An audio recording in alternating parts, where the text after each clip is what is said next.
And currently, there is essentially an epidemic of prescription opioid-related overdoses, particularly fatal overdoses are counted, but there's far more non-fatal overdoses, close calls each year related to prescription opioids. And yet there is no screening tool available to assess a patient's risk of developing an overdose or life-threatening respiratory depression.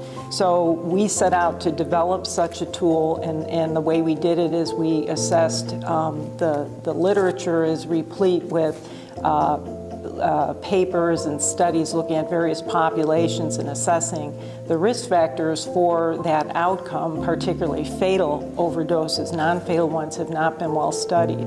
And so we took these dozens of risk factors, and they encompass demographic characteristics like a patient's gender and age, where they live, body mass index, as well as coexisting medical conditions. We looked at 21 of the Charlson comorbidity index conditions, which is a standardized comorbidity scale, as well as 26 other selected pain and non-pain related comorbidities or coexisting conditions.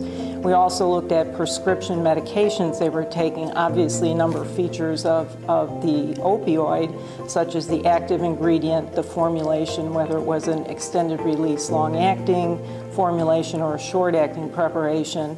Obviously, the dose of the opioid regimen they were on in terms of the morphine equivalents in a day that they were taking, the route of administration.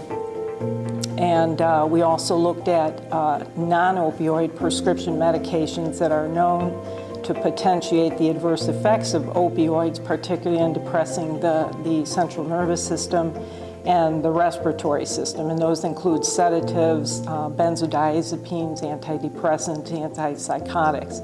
And the last group of risk factors we looked at were healthcare utilization, overall healthcare utilization, the number of ER visits, hospital admissions.